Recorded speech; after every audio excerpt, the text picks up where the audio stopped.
pesawat tempur udah siap, semua udah siap dan lain sebagainya. Dalam hati saya, waduh kok jadi kayak mau perang ini kan? Mati saya bilang kan. Saya bilang saya harus bicara. Ya, ini suara akademisi saya nih ya. Moral tuh harus bicara saya bilang kan. Profesor beneran gitu. Pemerintah Cina selalu mencoba Indonesia terkait dengan masalah ini. Pokoknya pemerintah Cina itu akan mencoba ngetes nih, ada pemerintahan baru. Saya coba. Seandainya Bapak Presiden ketika itu mendengarkan apa yang disampaikan oleh birokrasi kita, mungkin si Padan Legitan masih bisa milik kita. Siapapun yang mengusulkan kepada Bapak Presiden, dia harus mengatakan bahwa ini ada keteledoran dari saya dan dengan ini saya mengundurkan diri.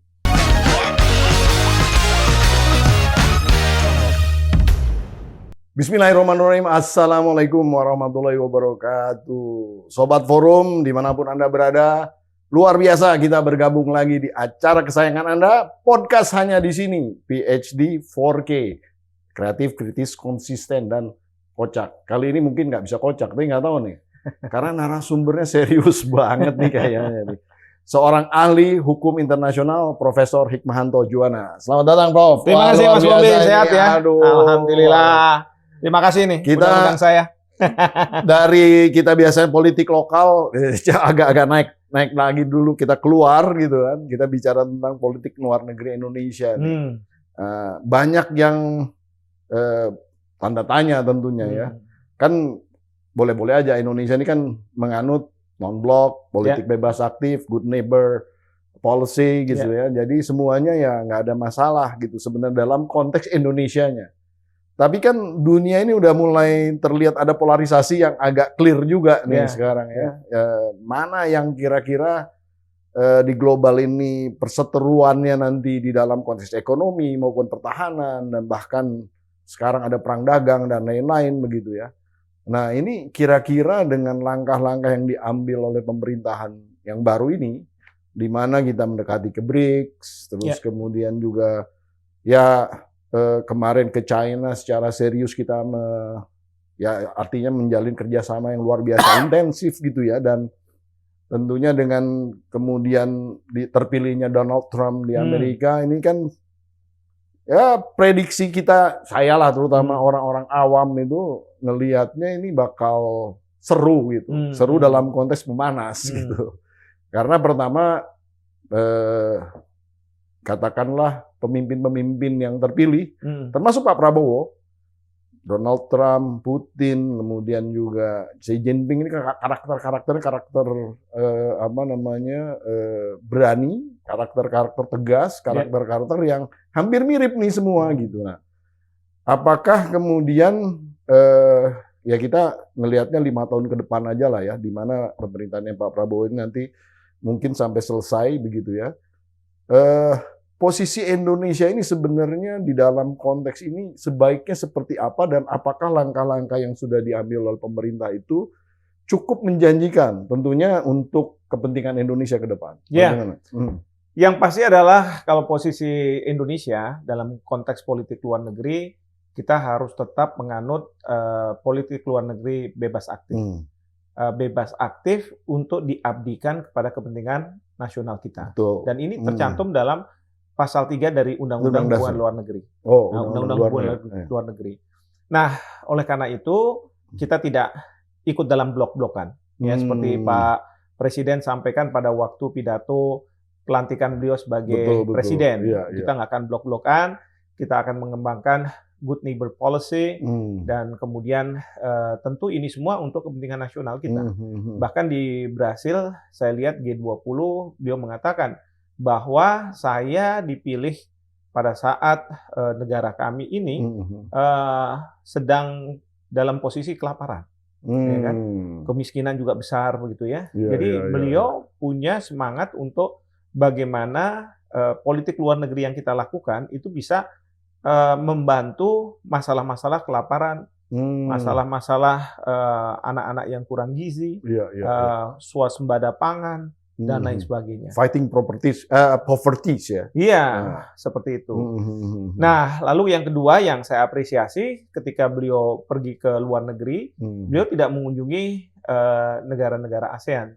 Secara tradisional memang Presiden Indonesia yang baru dilantik biasanya akan mengunjungi negara-negara ASEAN terlebih dahulu, baru kemudian pergi ke luar negeri.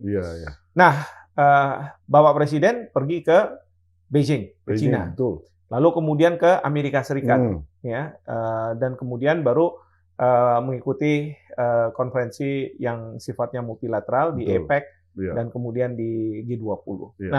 Yang menarik adalah begini, biasanya seorang presiden Indonesia kalau misalnya mau bertemu dengan presiden Amerika itu antri tuh, dan itu pasti lama. Tapi ini yang saya sangat takjub itu adalah dalam waktu yang sangat singkat dan bisa diatur sedemikian rupa, ketemu ke Beijing lalu kemudian ke Amerika Serikat. Kenapa saya katakan takjub itu karena ini dua negara besar yang saling berkompetisi saat sekarang. Yang satu sangat leading di bidang ekonomi, Cina, sementara yang satu lagi Amerika Serikat di bidang pertahanan, industri pertahanannya. Nah, jadi ini sangat sungguh luar biasa. Nah, cuman permasalahannya adalah ketika beliau berada di Beijing, itu kan membuat joint statement. Joint statement ini sebenarnya bukan instrumen hukum, tapi ini pernyataan bersama dari para pemimpin. Jadi biasanya kalau pemimpin datang, mereka akan di depan media, lalu kemudian masuk ke ruangan untuk melakukan pembahasan-pembahasan. Setelah itu beliau-beliau keluar dan akan menyampaikan beberapa hal, utamanya kita akan memperkuat hubungan kita, gitu ya.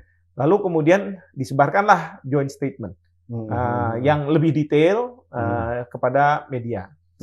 Nah, ketika Bapak Presiden datang ke Beijing, itu menurut saya yang jadi masalah itu adalah ada statement di dalam joint statement itu bahwa pemerintah Indonesia dengan pemerintah Cina akan melakukan joint development, pengembangan bersama terkait dengan overlapping claims, klaim yang tumpang tindih. Nah, padahal kita ini tidak punya klaim tumpang tindih dengan Tiongkok sama Cina. Kenapa? Kita nggak pernah mengakui ada yang namanya 9 garis putus yang dibuat oleh Cina dan dasarnya apa kita nggak tahu. Garisnya itu koordinatnya di mana kita juga nggak tahu, ya kan? Dan pokoknya ada di situ.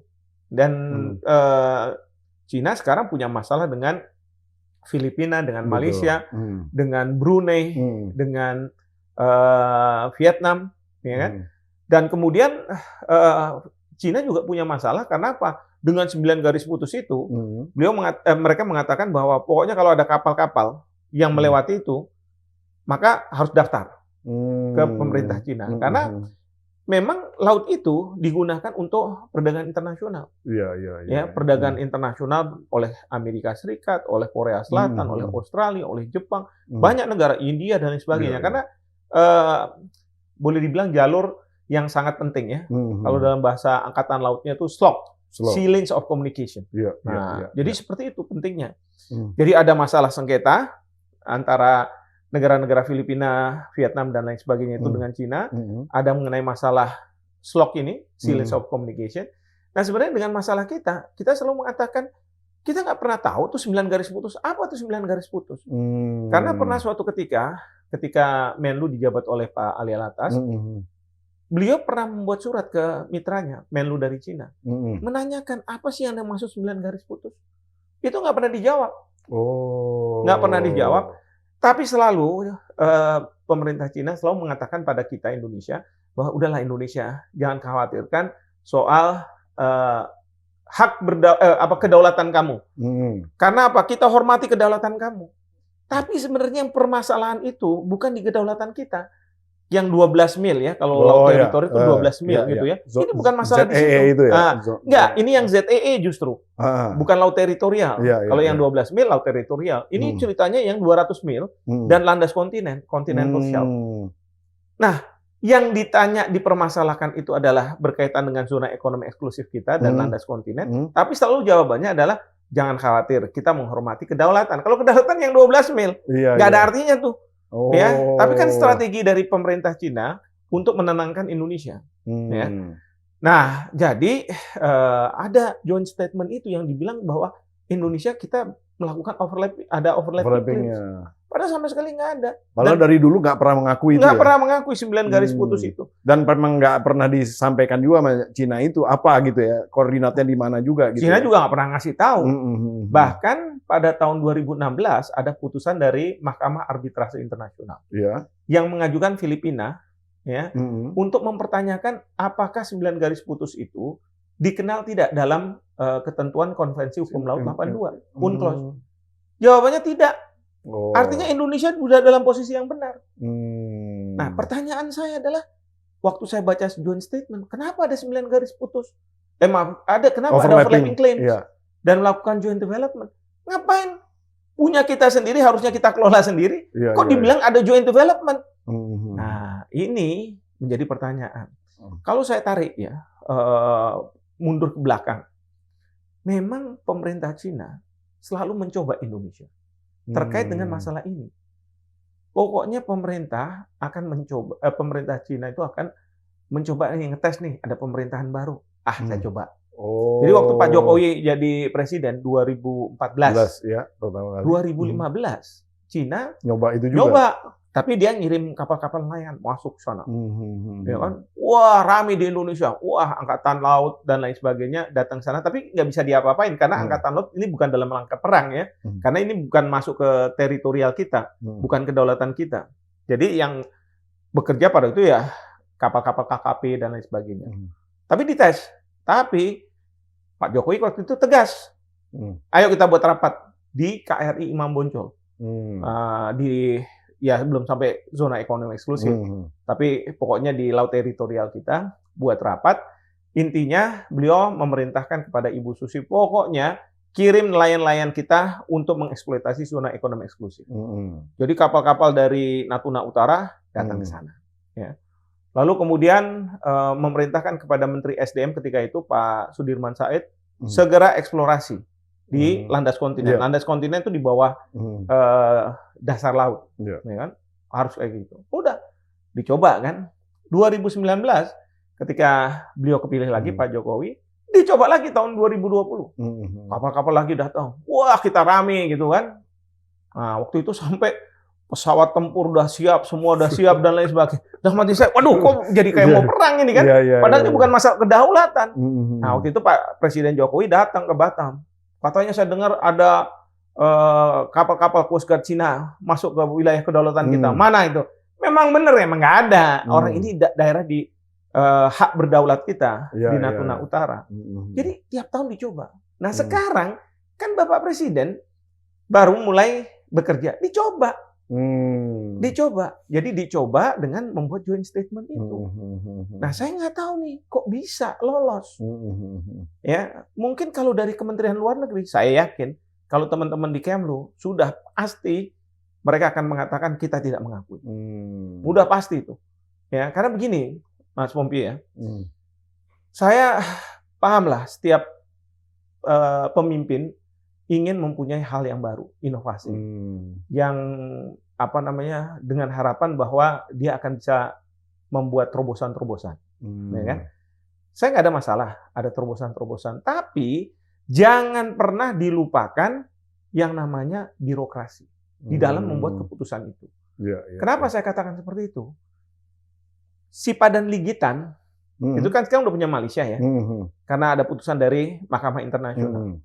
Sebenarnya Kemlu sudah secara terus-menerus mengatakan masalah Sipa dan Ligitan ini jangan dibawa ke Mahkamah Internasional. Ya, kita selesaikan aja secara bilateral. Kalau misalnya nggak bisa selesai, ya udah diambangin aja. Orang Cina sama Rusia, Cina dengan Jepang, dia masih punya masalah perbatasan kok. Ya kan? Betul. Tapi pada waktu itu ada pertemuan 4 mata antara Presiden Soeharto dan Perdana Menteri Mahathir. Nggak tahu gimana ceritanya, mungkin Pak Mahathir juga pintar menyampaikan. Akhirnya keluar dari rapat itu, oke, kita pergi ke Mahkamah Internasional. Waduh. Seandainya Bapak Presiden ketika itu mendengarkan apa yang disampaikan oleh birokrasi kita, mungkin Sipa dan Ligitan masih bisa milik kita, walaupun pada saat bersamaan diklaim juga oleh Malaysia. Tapi kan nggak apa-apa. Benar. Kedua, pada waktu jajak pendapat di Timur Timur. Iya, iya. Ya, Pak Habibie. Waktu itu Kementerian Luar Negeri, para diplomat kita sedang berunding dengan Portugal, dengan Sekjen PBB berkaitan dengan masa depan dari Timur Timur. Tiba-tiba ada keputusan, ya kan? Pokoknya kasih jajak pendapat. Referendum. Wah, ini lagi kan. Jadi sudahlah, saya bilang pemimpin boleh, tapi harus mendengarkan birokrasi. Tapi presiden tuh nggak pernah salah, ya kan? Ya, sama seperti ada adigium di Inggris, the king can do no wrong. Gitu. Oh iya. Yang salah itu adalah pembisik-pembisiknya, yang ngasih masukan-masukan. Iya. Ya, dan ketika masukan-masukan ini disampaikan, mungkin juga Kemlunya sudah bereaksi, jangan Pak, Pak. Tapi ya mungkin ada masukan atau apa, karena kita mau ada kerjasama dan lain sebagainya. Akhirnya oke. Maka saya katakan ya, dalam menjalankan kebijakan luar negeri, itu pertama kita harus punya prinsip. Dan prinsip kita adalah bebas aktif untuk diabdikan pada kepentingan nasional kita. Betul. Yang kedua, nah ini yang penting nih, jangan transaksional. Yang ketiga, kalau misalnya mau buat kebijakan baru, konsultasikan dengan birokrasi. Kalau transaksional itu model kayak gimana biasanya? Ya, siapa tahu nanti dapat apa dengan catatan ini, kan gitu. Jadi prinsip itu jadi nggak bisa dipegang teguh. Prinsip tetap, kalau mau transaksi yang lain aja. Yang lain boleh, tapi prinsip saya nggak boleh saya diganggu gugat nih, kan gitu. Kita tidak mengakui. Mau Cina bilang udah kita kerjasama ya, kita banyak investor datang ke Indonesia, boleh silakan. Tapi jangan ganggu ini prinsip, ya kan? Itu yang penting di situ. Nah, baru yang terakhir, yang nomor 3 itu adalah tadi diajak birokrasi. Birokrasi itu bukan mendikte, tetapi yang memastikan bahwa haluan negara itu bisa tetap. Ya. Misalnya saya ambil contoh ya, kayak di Inggris, di Jepang, bahkan di Amerika ya, mereka kan sistemnya kalau di Inggris, Jepang itu parlementer. Perdana Menteri bisa dalam hitungan bulan udah jatuh. Betul. Iya kan? Bisa setahun, nggak bisa, dan lain sebagainya. Menterinya juga kayak gitu. Bahkan menteri oposisi sekalipun yang katanya berbeda pandangan masuk, ternyata apa? Ketika mereka masuk, tetap aja kebijakannya sama terus. Betul. Karena apa? Birokrasi yang sangat kuat. Karena kalau politisi, istilahnya come and go, keluar masuk. Paling banter berapa tahun sih? 10 tahun. Iya kan? Tapi kalau birokrasi, sejak mereka direkrut, mereka belajar dari seniornya. Akhirnya mereka jadi senior, mereka memberikan tongkat estafet ke juniornya. Terus saja begitu. School of Thoughts-nya terbentuk gitu ya. Terbentuk gitu kan. Nah, terkait dengan kebijakan 9 Dash Line ini, pemerintah sejak lama sudah selalu mengatakan, enggak, kita harus tetap dalam track seperti ini. Tidak mengakui 9 garis putus.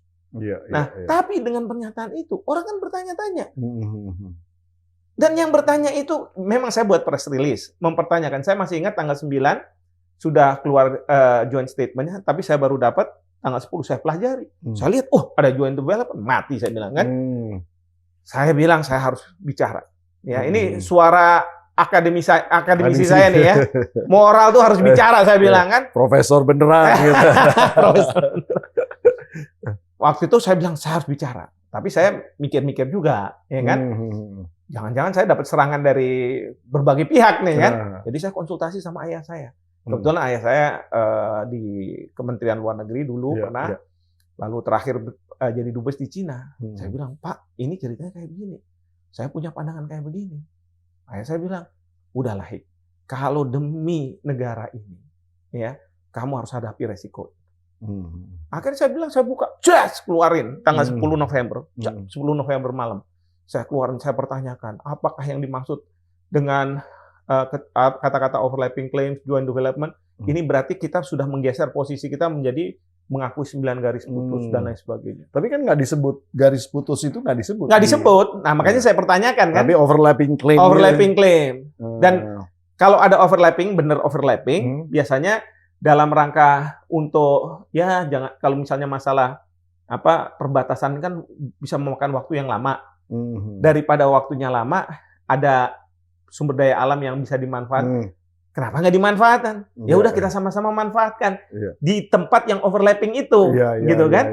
Nah, ceritanya seperti itu tuh overlapping claims. Jadi sebenarnya tanpa ada istilah joint development itu pun bisa nge-develop bareng-bareng sebetulnya. Bisa, dengan catatan kalau misalnya ada nelayan Cina mau ngambil sumber daya alam kita, minta izin dong ke kita. Tapi kalau misalnya kita bilang, ini overlapping, jadi kita kerjasamakan. Tunggu dulu, saya bilang. Kan kita nggak mengakui 9 garis putusnya Cina. Dia pakai alasan historis gitu ya, pakai ini dan itu, dan nggak tahu posisinya di mana. Dan itu banyak negara-negara juga mempermasalahkan, ya kan? Dan posisi kita selalu kita bilang kita tidak mengakui, oleh karena itu kita menjadi honest peace broker, jadi broker untuk perdamaian, peace, gitu kan? Betul. Untuk supaya negara-negara nggak rame. Tapi kalau misalnya sekarang kita bilang kita mengakui ada overlapping claims dan kita melakukan joint development, berarti negara-negara lain, Indonesia, kamu berarti sudah dalam posisi claimant sekarang. Ya kan mereka mempertanyakan kita. Dan saya dengar kepada pejabat Kemenlu lah, kepada para ahli di bidang hubungan internasional, itu sama mitra-mitranya pada ditanya, ini posisi Indonesia udah berubah. Maka saya katakan, pada waktu tanggal 10 Desember malam itu saya buat rilis, tanggal 11 Desember, Kemlu buat klarifikasi. Nah, klarifikasinya dalam bahasa Indonesia, nggak dalam bahasa Inggris. Artinya, saya tahu nih, pasti ini klarifikasi untuk ke saya. Ya kan? Nah, saya bilang, kalau cuma saya aja, buat apa sih Hikmahanto nggak penting? Ini masalah luar negeri nih. Iya. Ya kan? Tapi di balik itu sebenarnya Kemlu juga berterima kasih sama saya. Kenapa? Kalau nggak ada press release itu yang saya buat, gimana mereka mau klarifikasi? Benar. Kan nggak mungkin. Masa menentang pendapatnya Bapak Presiden gitu ya? Itu klarifikasinya Kemlu seperti apa ya? Ya, intinya bahwa Indonesia masih dalam tetap pada posisi 9-dash line, tidak mengakui 9-dash line. Ini nggak ada kaitannya sama itu, bahwa ini kerjasama yang akan dilakukan dan sebagainya. Intinya seperti Jadi itu. Masalah interpretasi daripada wording saja ya, kelihatannya. Tapi kan itu interpretasi nasional Indonesia. Betul. Ingat nih, ini kan antar negara kan. Nah, Cina tanggal 10, tanggal 11 gitu ya, 11, juru bicara Kementerian Luar Negeri Cina bilang apa? Kita sekarang sudah siap untuk bertemu dengan Indonesia untuk membahas tentang bagaimana kita ada statement itu? Ada. Ini dia. Tapi habis itu kan Bapak Presiden pergi ke Washington, DC. Ketemu sama Joe Biden. Betul. Ya kan? Buat joint statement juga. Saya baca joint statementnya. Sekarang sudah berubah 100%. 180 derajat. Intinya, pokoknya terkait dengan yurisdiksi negara, maka yang berlaku adalah hukum internasional. Jadi bukan urusan sejarah. Betul. Kalau Cina kan dasarnya sejarah. Hukum internasional sebagaimana terrefleksi dalam UNCLOS tahun 1982. Nah, sekarang beda kan? Nah, terus kemudian juga take notes katanya. Jadi dengan membuat catatan pada putusan dari Mahkamah Arbitrase Internasional tahun 2016 yang tidak mengakui 9 garis putus. Ya kan? Ini udah benar nih. Lalu Bapak Presiden waktu di doorstop ke media kita, ditanya, Pak, gimana dengan Laut Cina Selatan? Beliau bilang, pokoknya kita akan kerjasama dengan siapapun. Tapi tidak mengorbankan kedaulatan kita. Saya bilang, mantap ini baru kalau kayak begini. Kan? Ada ketegasan lagi. Tapi, kan damage has been done. Kenapa? Kita udah ngomong sama Cina, oke, gitu kan. Di sini, disuruh balikin, oke. Ini nggak benar nih. Ya, maka sekarang dengan statement dari Bapak Presiden ya sudah mengatakan bahwa tidak mengorbankan kedaulatan. Ini kita harus sebenarnya sih hak berdaulat, tapi kan beliau mungkin kedaulatan hak berdaulat sama aja lah gitu ya. Maka kita harus kembali lagi bahwa kita tidak mengakui 9 garis putus itu. Bahkan nih yang saya agak gondok juga nih sama juru bicara kepresiden Amerika. Dia bilang apa? Dan ini dikut di media. Ya, ada di Voice of America, bahwa we encourage Indonesia untuk belajar dari para legal expert-nya. Ampun, ini sih sama aja mengadu domba nih ya. Memang sih di satu sisi, wah kita senang juga nih para legal expert. Karena apa? Itu Amerika Serikat. Tapi ini kan sebenarnya mengadu domba antara akademisi di Indonesia dengan pemerintah. Menurut saya sih nggak benar juga kalau kayak begitu. Tetapi dari cerita ini, saya mau mengatakan bahwa ini kita harus hati-hati. Karena kalau cuma Hikmahanto aja udah selesai lah. Ya, kalau perlu dikriminalkan aja udah selesai. Iya kan? Jangan loh. Jangan ya. Jangan loh. Ya. Yang penting adalah posisi kita. Dan kita ini jangan wah nih Hikmahanto nih yang gara-garanya. Jangan kayak begitu. Bahwa ini menjadi concern banyak negara. Saya lihat ada tulisan di media Singapura ya, Straits Times. Sekarang all eyes is on Indonesia. Jadi semua mata sekarang melihat ke Indonesia berkaitan dengan 9 garis putus ini. Iya. Saya sampai ekstrim juga. Saya bilang dalam rangka damage control ini, maka siapapun yang mengusulkan kepada Bapak Presiden, dia harus mengatakan bahwa ini ada keteledoran dari saya dan dengan ini saya mengundurkan diri. Karena kalau tidak, itu yang namanya joint statement yang dibuat oleh Bapak Presiden dengan Presiden Xi Jinping, itu akan dipegang terus sama China. Untuk mengatakan bahwa Indonesia sudah mulai mengakui 9 garis putus. Sekarang Indonesia ada di belakang kita. Yang selama ini kita posisinya adalah kita tidak mengakui 9 garis putus. Ada negara yang diuntungkan, alhamdulillah silahkan. Nggak diuntungkan, mohon maaf. Kan selalu kayak begitu. Dan selalu kapal-kapal KKP kita, kapal-kapal TNI Angkatan Laut kita yang melakukan penegakan hukum di zona ekonomi eksklusif, ya kan? Terus kemudian Bakamla kita, selalu kemudian mereka melakukan penangkapan terhadap nelayan-nelayan Cina di Laut Laut Natuna Utara itu. Yang Bu Susi bilang tenggelamkan. Tenggelamkan itu kan setelah diadili salah terus malah tenggelamkan. Nah sekarang berubah kayak begini kan, orang akan tanya, ditenggelamkan lagi nggak nih sekarang? Ditangkapin lagi nggak sekarang? Dan kasihan kan effort selama ini. Kan kita selalu bilang bahwa kalau sudah bicara soal kedaulatan dan hak berdaulat, itu tidak boleh ada tawar-menawar. Sampai kapanpun kalau kita nggak selesai pun nggak apa-apa. Yang penting jangan sampai mundur 1 inci pun, kan gitu. Nah, jadi inilah yang kita harus pertahankan.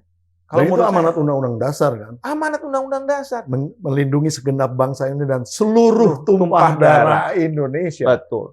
Belum nggak lagi boleh seluruh genap terus genap. Kalau sedikit aja kecoak itu nggak genap lagi deh. Belum lagi Undang-Undang Wilayah Negara. Dalam undang-undang itu kita disebutkan memang kita punya sengketa perbatasan dengan negara ini ya, sama Singapura, sama Indonesia, Malaysia dan sebagainya. Nggak pernah disebut tentang Cina dengan Cina. Nah kalau sekarang apa dengan Cina nih kita nih? Kan enggak. Ya dengan klarifikasi itu berarti kan kita nggak ada nih posisi yang berubah. Tapi yang saya khawatirkan dieksploitasi sama pemerintah Cina. Nah itu yang dicoba dan kemudian hampir aja kita terperangkap. Terperangkap dengan yang disebut sebagai 9 garis putus. Kalau misalnya ini masalah sepele, nggak mungkin Amerika Serikat minta ada joint statement yang kita harus internasional. Klarifikasi itu tadi. Ya. Waduh. Nah, sekarang kan tadi maksudnya mengundurkan diri dari kesepakatan atau apa? Ya, mengundurkan diri bukan dari kesepakatan. Siapapun yang mengusulkan itu kepada Bapak Presiden, sebaiknya mengatakan bahwa ada keteledoran dan mengundurkan diri sehingga joint statement itu nggak bisa dipakai. Nggak bisa dipakai oleh Cina untuk mengatakan bahwa Indonesia mengakui. Nah, kan bisa aja Cina bilang Indonesia sebenarnya udah mengakui. Ini ada. Tapi kan di Amerika mereka berubah Indonesia. Itu karena ditekan sama Amerika. Tapi kalau ketemu sama saya ini ada. Tapi kalau misalnya ada pejabat yang merasa bahwa saya waktu itu yang mengusulkan. Dengan ini Bapak Presiden, saya teledor, saya nyatakan teledor dan saya mengundurkan diri. Kalau Cina itu nanti make kesepakatan ini, joint statement ini di mana? Kan urusan dengan Indonesia aja. Dia apakah bisa ke secara multilateral atau ke UN atau kemana? Bisa dibawa juga atau gimana? Sebenarnya ini kan masalah yang berkaitan dengan hubungan antar negara ya. Bukan strictly hukum lah gitu. Tetapi ini pesan-pesan biasanya dalam konteks hubungan internasional itu pesan-pesan yang disampaikan. Pesan bahwa sekarang Indonesia sudah merapat. Dari negara-negara yang selama ini mengapresiasi posisi Indonesia yang tidak mengakui 9 garis putus, mengatakan bahwa kita terima kasih. Tapi sekarang, Indonesia kamu berubah ya. Itu banyak tuh dari Filipina tanya, dari Malaysia tanya. Teman-teman kita semua juga. Teman-teman kita semua. Dan ini yang saya katakan akan merubah lanskap geopolitik di di kawasan. Tapi ya itu kembali lagi ya. Kalau kita bicara dalam konteks sekarang sudah ada klarifikasi, ya saya berharap joint development ada komite yang harus dibentuk itu, ya udah nggak usah dibentuk, gitu kan? Memang saya lihat. Jadi follow up daripada si joint statement ini harus ada pembentukan semacam komite untuk kerjasamanya. Iya. Yang suatu ketika Pak Luhut waktu di Singapura mengatakan bahwa Ya kayak Arctic Council. Nah, jadi dibuat nanti South China Sea Council. Wah, saya bilang bahaya. Kenapa? Kalau di Arctic Council itu Arktik itu ya itu memang tidak dimiliki oleh siapa-siapa. Sehingga negara-negara bilang, ayo kita sama-sama yuk kerjasama gitu kan. Tapi kalau yang ini kan ada klaim-klaim. Pasti Malaysia nggak mau ikut. Enak aja kan. Orang ini wilayah saya, ngapain saya ikut-ikutan kayak begitu? Lebih baik saya menunda-nunda penyelesaian masalah ini daripada saya setuju dengan seperti itu, ya kan? Nah itu juga sebenarnya nggak boleh, nggak bisa, gitu. Ya. Oke, katakanlah kita lihat dalam konteks kerjasama, kan komitmen Cina juga ngebantuin kita banyak juga, kan? Banyak juga kita dapatnya infonya kan. Nah tapi di dalam konteks ngebangun si daerah yang katakanlah tadi dibilang apa namanya overlapping claim. Nah, itu sebetulnya bisa aja bareng-bareng mengerjakannya kan. Jadi artinya tidak serta-merta harus ada statement itu gitu kan sebetulnya kan pertama. Ya kalau misalnya maksud saya gini, ketika si komite itu dibentuk bisa nggak kita minta untuk katakanlah merevisi itu lagi? Ya agak sulit ya. Ya sulit. Yang pasti adalah ngapain juga kita buat joint development? Kalau itu sudah jelas wilayah kita gitu kan, ya, area kita, zona kita. Ya. Istilahnya, yuk datang kemari, yuk invest aja gitu kan? Ya invest aja dengan izin dari kita kan gitu kan? Bukan joint development. Bukan joint development, seolah-olah memang kita ada sengketa daripada lama menyelesaikan itu maksudnya sengketa. Ya. Maksudnya itu. Dan gini, sejak presiden di Cina itu pemimpin tertinggi di sana dipegang oleh Deng Xiaoping ya, itu mereka punya kebijakan untuk meyakinkan negara-negara bahwa mereka punya 9 garis putus itu, mengatakan bahwa ayo kita melakukan joint development. Jadi udah lama. Ide joint development. Deng Xiaoping, iya, ini bukan cerita tentang Bapak Presiden datang ke Cina terus kemudian ditawarkan joint development, ide baru gitu. Enggak, ini udah lama. Bahkan Filipina di bawah Duterte, itu mereka setuju melakukan joint development. Tapi kan rakyatnya nggak setuju. Akademisinya nggak setuju, politisnya. Sehingga apa? Ya ditekan sih ditekan, tapi nggak pernah diimplementasi. Karena apa? Karena pada waktu itu ya ada isu-isu lah. Cina ikut intervensi dalam pemilihan presiden. Karena pada waktu Filipina mengajukan Cina ke Mahkamah Arbitrase Internasional dengan putusan 2016, itu presidennya waktu itu Aquino. Aquino. Nah kan udah menang mereka, kita menang. Terus kemudian ada pergantian pemimpin di sana. Duterte yang masuk. Duterte bilang, udahlah nggak usah dilakukan itu dieksekusi putusan itu dari Mahkamah Arbitrase Internasional. Kita bicara bilateral. Nah ini nih, ada yang bilang ini masuk angin nih kan kayak gini nih. Nah gitu. Tapi pas akhir-akhir masa jabatannya, Duterte keras lagi sama Cina gitu kan. Nah mungkin juga mikir juga kalau udah nggak menjabat nanti saya dihujat lagi nanti kan. Nah seperti itu. Nah itu kan sebetulnya kalau dilihat dari segi luas wilayah, itu nggak segede yang Cina ini kan luas banget wilayah. Oh iya, kalau Laut Cina Selatan hampir. Kepentingannya tuh apa sih sebenarnya yang paling menguntungkan Cina kalau misalnya ini memang bisa direbut gitu? Sumber daya alam. Sumber daya alam ya. Ikannya di sana terumbu karang, belum lagi di bawahnya ada kaya sekali. Gas. Oh kaya. Jadi negara-negara ini memperebutkan tuh sebenarnya kalau nggak ada kayak beginian nggak akan diperebutkan. Iya. Ya kalau kan? Misalnya desert sand gitu ya nggak akan. Iya. Cina itu bayangkan, mereka punya penduduk 1,4 miliar kan. Pertanyaan dari mana mereka dapat sumber daya alam, makanan untuk rakyatnya, kemudian gas dan lain sebagainya. Dan sekarang ini karena jumlahnya itu terus bertambah dan kebutuhan besar, jadi mereka harus lebih agresif. Maka mereka buat undang-undang yang membolehkan kapal-kapal Coast Guard itu menggunakan senjata-senjata berat. Jadi kayak kapal-kapal angkatan laut. Lalu kemudian juga mereka buat undang-undang yang setiap kapal yang melewati di Laut Cina Selatan harus mendaftar ke mereka. Itu yang ditentang sama Amerika, Australia, CS dan lain sebagainya itu. Karena apa? Ini nggak ada freedom of navigation, ya, freedom of international navigation.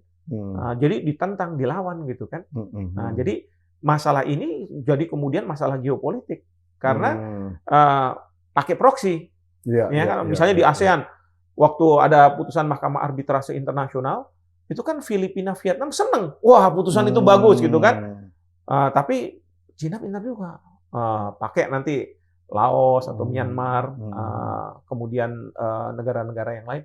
untuk Kamboja gitu, untuk mengatakan, udahlah ini masalah jangan diselesaikan lewat mahkamah internasional, peradilan internasional. Ini masalah bilateral, selesaikan secara bilateral.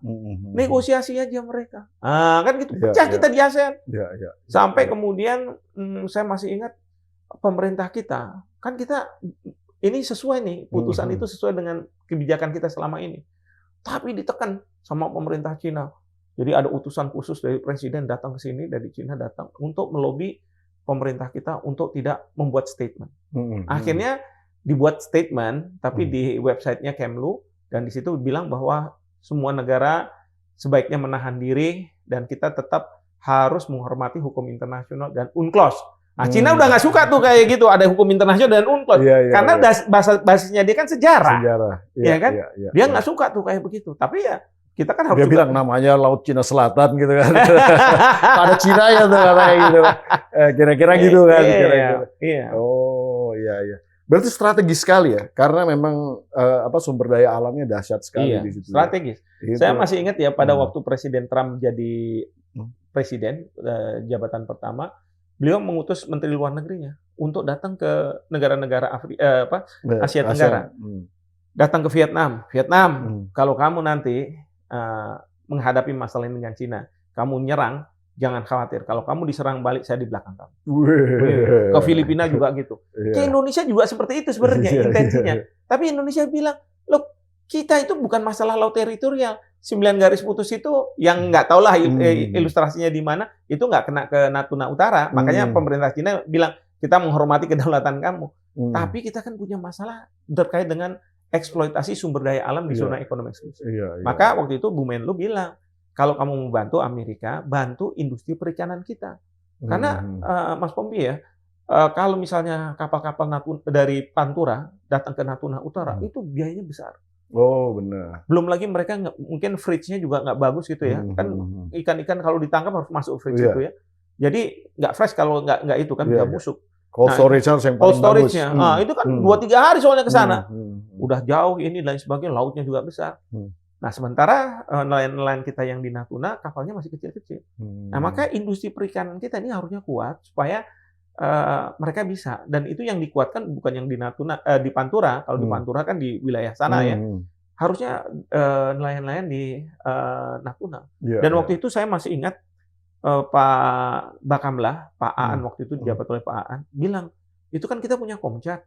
Nah, kalau bisa Komcat-Komcat yang angkatan laut, katakanlah ya, yang bidang laut, itu dari anak-anak nelayan, nanti mereka-mereka ini kita masukkan ke kapal-kapal yang akan mengambil ikan di Natuna Utara itu. Karena ini 2 hari, 3 hari, ya kan malam terombang ambing. Ini kan harus punya semangat yang kuat. Kalau enggak, wah nggak bisa.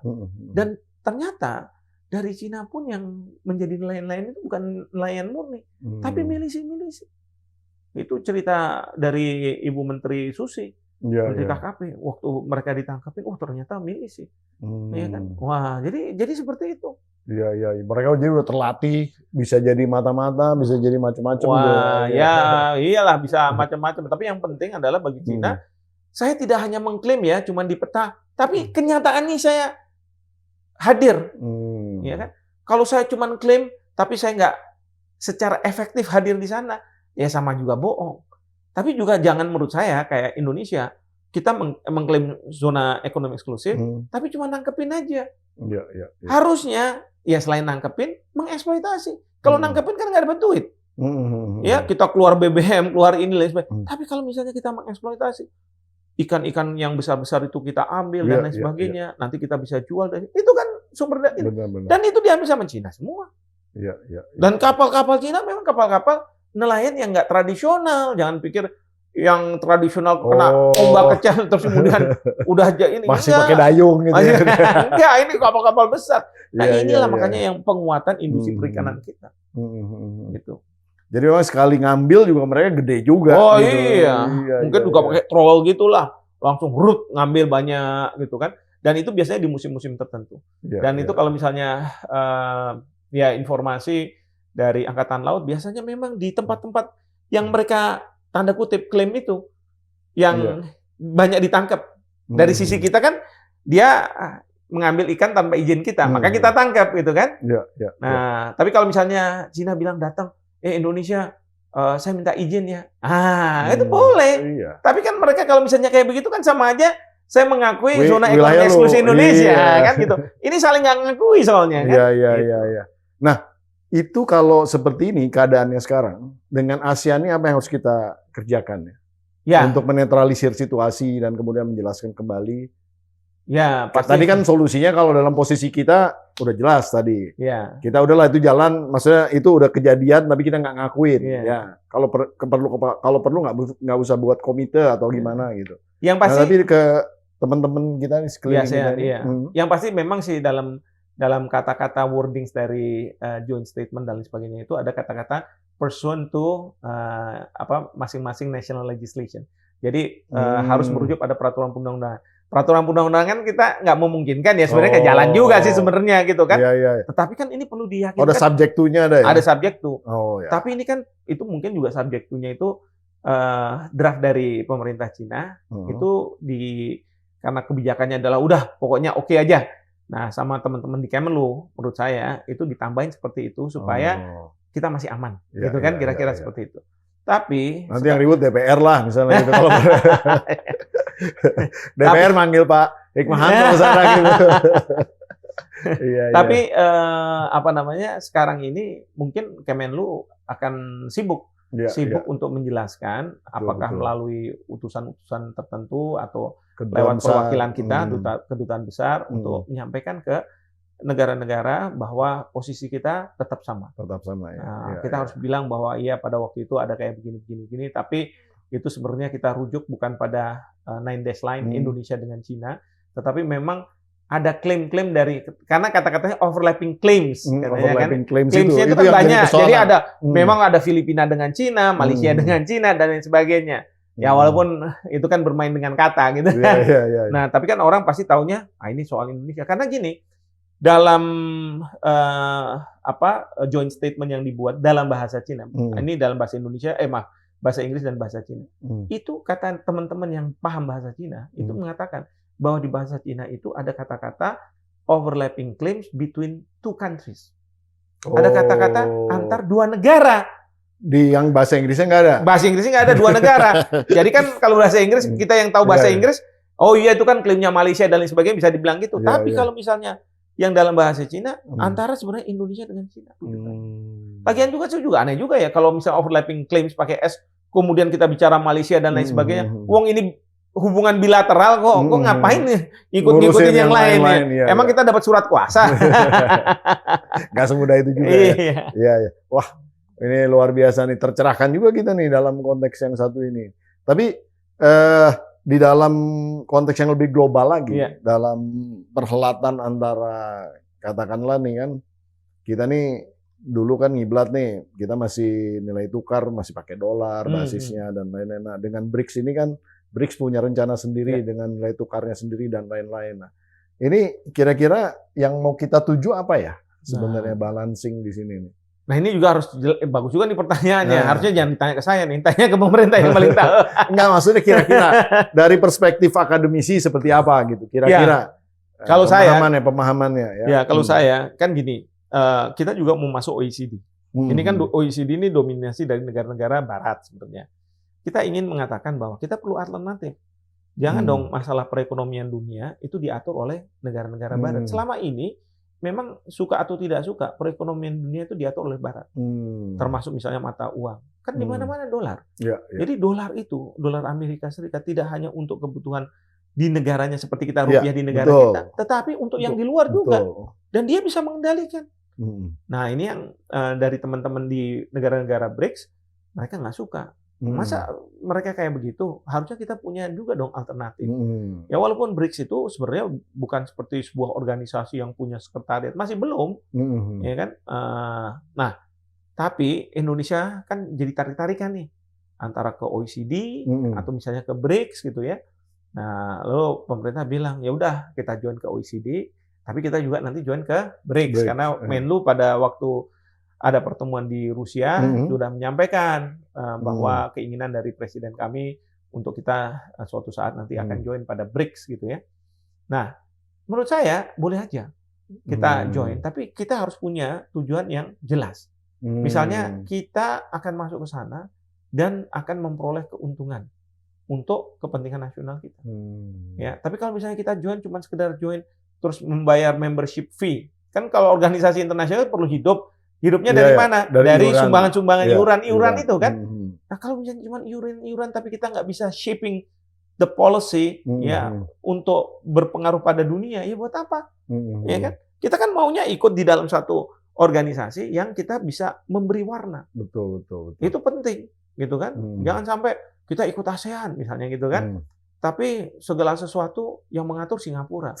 Berarti ini kita sama dengan kayak provinsi, pemerintah pusatnya ada di Singapura, kan gitu kan? Enggak dong, kita negara besar, market kita paling besar, ya kan? Karena dari katakanlah sekarang mungkin udah 680 juta rakyat, hampir setengahnya itu di Indonesia loh. Ya, saya lihat suatu ketika bank-bank yang teratas lah di negara-negara ASEAN ini, ternyata apa? Nomor 1, nomor 2 itu Singapura banknya. Ya kan? Saya bilang kaget juga lah. Gimana ceritanya? Mereka cuma penduduk 5 juta. Katakanlah 101 orang dapat punya 100 rekening, nggak nyampe juga kan gitu. Kok kapitalisasinya gede banget gitu ya? Iya, karena dia juga pergi kemana-mana. Dia beli bank-bank nasional kita, kemudian membuka branches gitu ya, sampai ke desa-desa, orang dan sebagainya. Nah, sementara kita ya dengan BUMN kita kan sebenarnya atau BCA lah kita terbantu masuk ada di situ.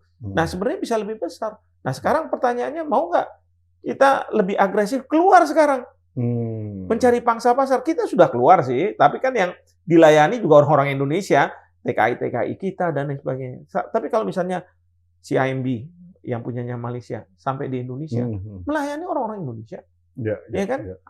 UOB melayani orang-orang Indonesia. Kan bisa, kan gitu kan? Nah, kita harus punya semangat seperti itu. Kalau enggak, ya kita udah berantem di pangsa pasar Indonesia. Sekarang ini, Mas Pompi ya, dunia ini, ya setelah kira-kira 30 tahun, 40 tahun yang lalu, itu berebut apa? Berebut pangsa pasar dan tempat berproduksi. Kenapa? Pangsa pasar itu yang kan kalau ada demand, pasti harus ada supply. Itu yang membuat suatu negara itu kalau ada supply terus gitu, ya ada demand, jadi dia supply terus. Misalnya, Cina ini bisa makmur seperti sekarang ini. Kenapa? Dia jualan apa sih? Sikat gigi, barang-barang kelontong, pakaian dalam, mungkin tekstil. Tapi ingat, sampai kiamat nanti orang perlu sikat gigi. Sampai kiamat nanti orang perlu pakai pakaian dalam. Tapi kalau kita sumber daya alam, misalnya apa? Batu bara, nikel dan habis suatu hari nanti. Kalau ini enggak. Dan mereka bermainnya itu sekarang sudah enggak lagi di level itu. Walaupun itu tetap harus itu. Tapi mereka sudah meningkat ke teknologi-teknologi ini. Sekarang udah kereta cepat, mobil listrik. Mobil listrik sekarang Jepang nggak mau ngembangin. Kenapa? Mereka kalah bersaing nih. Kalau di Cina pakai pangsa pasar mereka aja 1,4 miliar. Ya kan?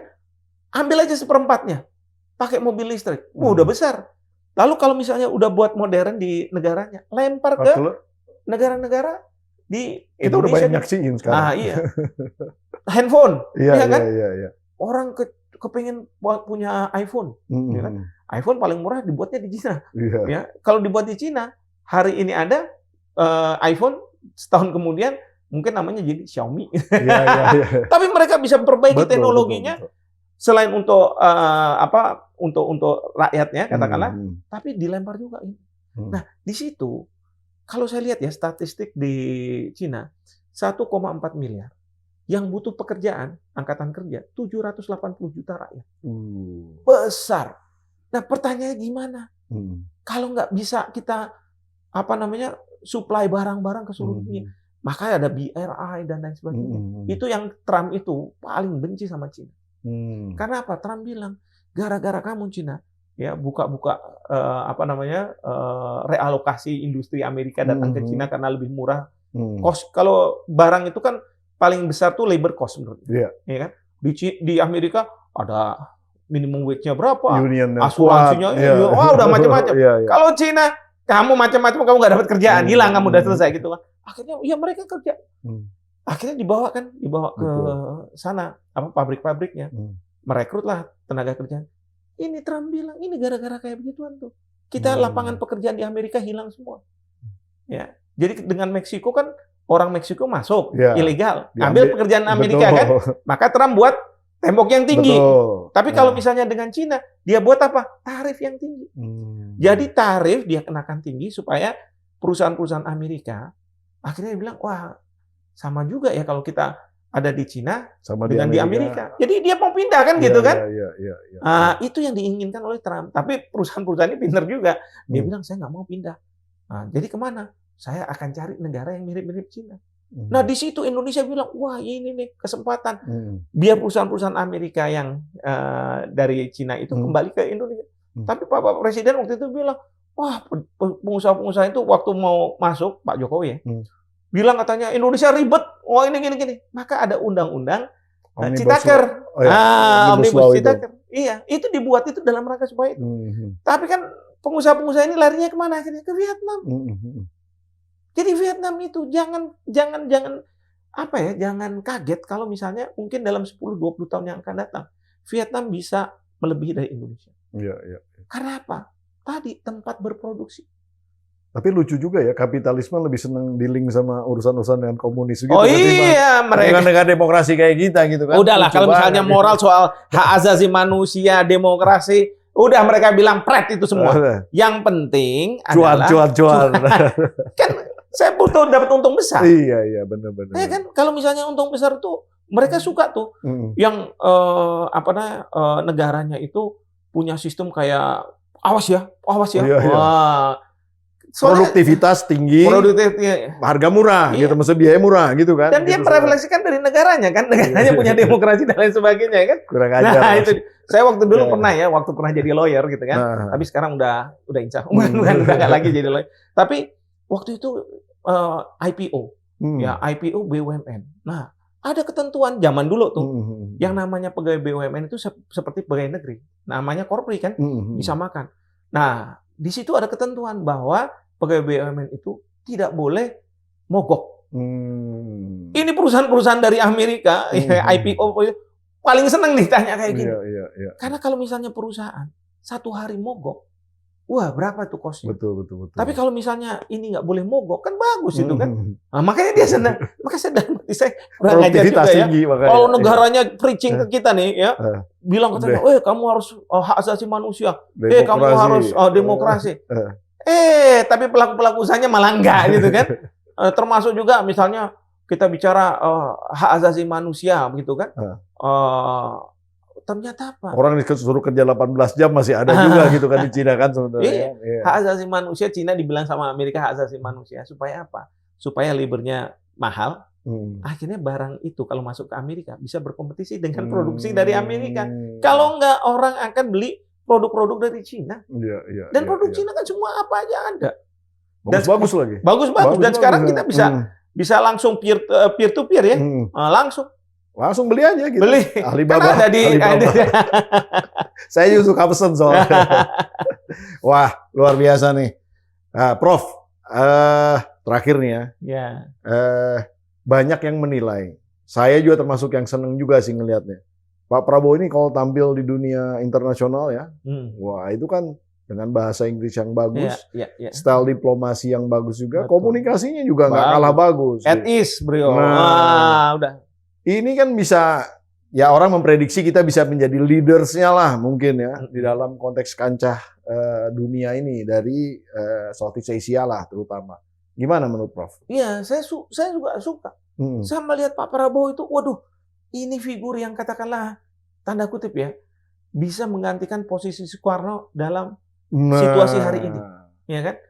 Beliau tidak punya masalah dengan bahasa, beliau juga tidak ada merasa canggung bergaul dengan bule gitu ya. Karena udah biasa di luar negeri waktu masih kecil, ya kan? Lalu kemudian beliau juga punya perspektif kebangsaan yang sangat kuat, ingin mendudukan Indonesia sama tingginya dengan negara-negara yang sudah maju, begitu kan?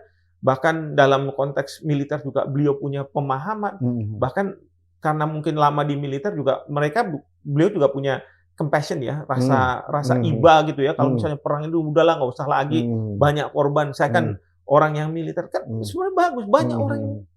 Tetapi ketika membuat kebijakan, itu yang harus hati-hati. Harus kemudian para pembantunya bisa memberikan masukan yang tepat. Jangan kemudian kebijakan yang katakanlah mungkin bagus, tapi tidak cermati oleh pembantu gitu ya. Dengan baik, akhirnya dibuat nanti semua berantakan. Kasihan juga Bapak Presiden. Ya, misalnya kemarin ini ada Mary Jane yang akan dikembalikan ke Filipina, pemindahan narapidana. Idenya bagus, dan saya nggak menentang ide itu bagus. Cuma yang jadi masalah, ketika kita lihat aturan, ya undang-undang pemasyarakatan, di situ disebutkan memang boleh dilakukan pemindahan sepanjang kita punya perjanjian dengan negara tersebut. Sepanjang di Indonesia ekstradisi kita punya, itu ya? Bukan ekstradisi, namanya perjanjian pemindahan narapidana. Perjanjian agreement on transfer of sentence person, TSP, transfer of sentence person. Jadi yang ini bukan pertukaran tawanan juga ya. Kalau pertukaran tawanan itu kan kayak dalam situasi perang. Kalau ini dalam situasi damai, orang yang sudah dijatuhkan pidana dan itu orang asing, dia menjalani masa hukuman, misalnya 2/3, nanti 1/3-nya bisa menjalankan masa hukuman di negara asalnya. Dari sisi hak asasi manusia kan bagus itu ya. Cuman kan di Indonesia kita ada undang-undang yang mengatakan bahwa itu harus ada perjanjiannya dan itu kemudian harus ada undang-undang yang mengatur. Seperti kita punya undang-undang ekstradisi, baru kemudian kita buat perjanjian ekstradisi dengan berbagai negara kan gitu. Ini nggak ada. Apalagi masalahnya tuh Mary Jane ini dihukum mati. Nah, nanti kalau ditransfer ke Filipina, dikembalikan, katakanlah dipindahkan ke sana, di Filipina tuh hukuman mati udah nggak ada lagi. Gimana kita mau menjalankan? Ya kan? Nah, ini yang para pembantu beliau, ya, para birokrat harus bisa meyakinkan pada Bapak Presiden. Bapak Presiden ini bagus.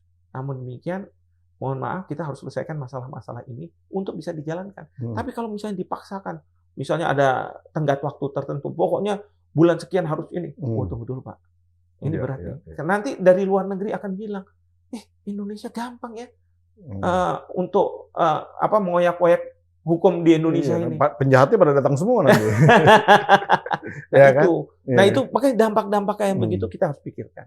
Dan saya berharap bahwa Bapak Presiden kan pastilah nggak tahu detail mengenai ini mengenai itu. Benar. Siapa yang tahu? Ya para pembantunya, menterinya, birokrasinya, dan para menteri dan birokrasi harus berani menyampaikan itu kepada Bapak Presiden, dan Bapak Presiden juga, oh iya ya kayak begitu ya. Dan saya yakin tipe Pak Prabowo ini sepanjang kalau misalnya itu masukannya bagus, ya dan solid, saya yakin beliau pasti bisa terima. Beliau tuh memang orangnya sebenarnya realistis sekali, asal datanya benar dan kemudian masuk di logikanya. Dapat. Cuman masalahnya nih karena beliau dari militer ya, mungkin juga di bawahannya juga banyak militer. Di dunia militer nih kayak orang Jawa, ya kan? Saling menafsirkan, nggak ngomong.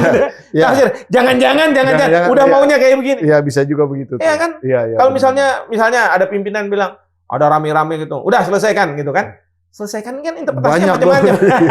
Jangan-jangan membunuh juga selesaikan. Nanti kalau udah membunuh, bukan itu maksud saya gimana. Jadi kan memang harus ada komunikasi. Iya. Paling tidak minta klarifikasi yang jelas lah ya. Langkah-langkahnya seperti apa gitu. Dan memang tadi ada barrier-barrier seperti undang-undang lain-lain yang nggak boleh ditabrak. Itu yang saya katakan. Yang ingatkan juga. Betul. Jadi birokrasi harus didengar karena mereka di sana lama gitu kan. Dan kemudian juga peraturan undang. Kenapa peraturan undang-undangan harus didengar? Karena setiap presiden dan wakil presiden itu mengangkat sumpah pada waktu menjalani tugas.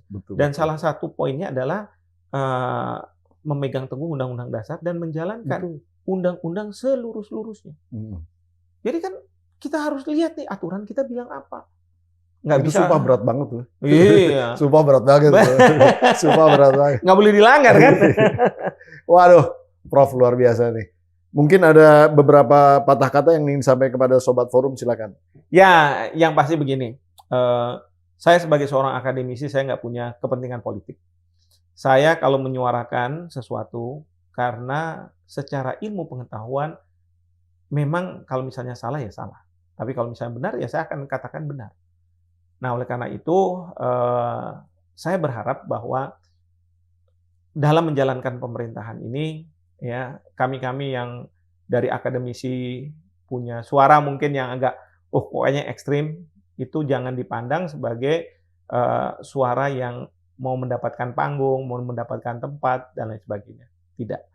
Kami ingin menyuarakan secara akademis seperti apa, dan kami bersedia untuk kemudian diajak bicara untuk benar-benar memastikan bahwa jalannya pemerintahan di Indonesia ini sesuai dengan rel yang ada. Itu aja. Luar biasa. Terima kasih banyak nih. Terima kasih Mas Mumbi udah mengundang saya. Waduh, jangan bosan-bosan ya nanti kita. Siap. Luar biasa. Baiklah Sobat Forum, tadi itu Profesor Hikmahanto Juwana yang luar biasa memberikan pencerahan kepada kita di dalam konteks posisi Indonesia menyikapi basis-basis politik luar negeri kita pada pemerintahan yang sekarang ini. Nah, PhD 4K sekarang ini sudah mencapai 1,7 juta viewing dan kita mohon dukungannya tentunya kepada Sobat Forum untuk terus menonton agar kita bisa mencapai 2 juta viewing. Nah, itu menjadi target kita ke depan. Jadi jangan bosan-bosan, nonton terus dan kita akan tampilkan narasumber yang luar biasa seperti Prof. Hikmahanto tadi itu, dan tentunya kajian-kajiannya pun akan lebih mendalam, isu-isunya akan lebih terkini dan juga tentunya akan enak didengar dan disimak. Saya Pembida Hidayatullah undur diri. Selalu ikutin PhD 4K podcast hanya di sini, kritis, kreatif, konsisten dan kocak. Luar biasa. Sampai yang akan datang. Wassalamualaikum warahmatullahi wabarakatuh. Mas Pembida. Luar biasa.